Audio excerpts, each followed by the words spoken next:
Salam sejahtera untuk kita semua. Perkenalkan, saya Gilbert Osvaldo Christian dari kelas Jaringan Saraf Tiruan B akan mempresentasikan tentang iWinter. Apa itu iWinter? iWinter adalah suatu periode terjadinya pengurangan dana dan minat dalam penelitian kecerdasan buatan. Istilah iWinter diciptakan sama seperti analogi gagasan musim dingin nuklir. Perkembangan ini telah melewati beberapa pengalaman dari siklus hype, namun berakhir dengan kekecewaan dan kritik yang mengakibatkan pemotongan dana terhadap sistem AI. Apa penyebab iWinter? Permasalahan iWinter ada dua. Yang pertama, pada tahun 1966, yaitu kegagalan dalam menerjemahkan bahasa mesin, dan yang kedua pada tahun 1970, yaitu pengabaian koneksionisme. Yang pertama, kegagalan dalam menerjemahkan bahasa mesin. Selama Perang Dingin, pemerintah AS sangat tertarik pada penerjemahan otomatis dan instan dari dokumen laporan ilmiah Rusia. Pemerintah mendukung upaya penerjemahan mesin mulai tahun 1954. Awalnya, para peneliti optimis. Namun, para peneliti telah meremehkan kesulitan dalam menerjemahkan bahasa mesin. Untuk menerjemahkan kalimat, mesin perlu memiliki gambaran tentang apa kalimat itu.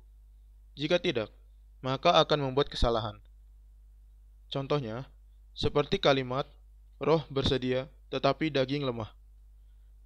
Diterjemahkan bolak-balik ke dalam bahasa Rusia, itu menjadi "vodka itu enak, tetapi dagingnya busuk". Demikian pula kalimat "jauh dari pandangan, di luar pikiran" menjadi "idiot buta". Peneliti kemudian menyebutnya sebagai masalah pengetahuan akal sehat. Kedua, pengabaian koneksionisme. Pekerjaan paling awal di AI dilakukan dengan menggunakan jaringan atau sirkuit unik yang terhubung untuk mensimulasikan perilaku cerdas. Salah satu contoh dari pekerjaan itu disebut koneksionisme. Pada akhir tahun 1950-an, sebagian besar pendekatan koneksionisme ditinggalkan ketika para peneliti mulai mengeksplorasi penalaran simbolik sebagai esensi dari kecerdasan. Namun, satu jenis pekerjaan koneksionis berlanjut, yaitu studi perseptron, yang ditemukan oleh Frank Rosenblatt. Frank dengan optimis meramalkan bahwa perseptron pada akhirnya akan dapat belajar, membuat keputusan, dan menerjemahkan bahasa.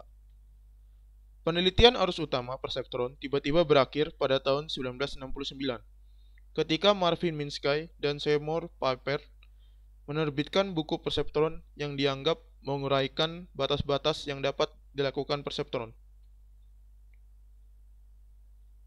Penelitian koneksionis dilanjutkan kembali pada pertengahan 1980-an, ketika karya John Hopfield, David Rumelhart, dan lainnya menghidupkan kembali minat skala besar pada jaringan saraf.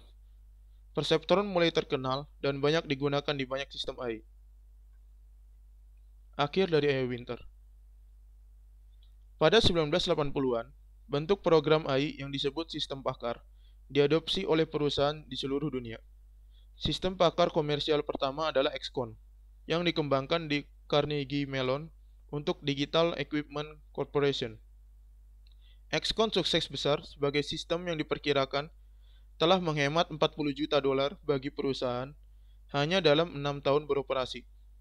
Perusahaan di seluruh dunia mulai mengembangkan dan menerapkan sistem pakar, dan pada tahun 1985 mereka menghabiskan lebih dari $1 miliar untuk AI, sebagian besar untuk departemen AI internal. Keberhasilan AI.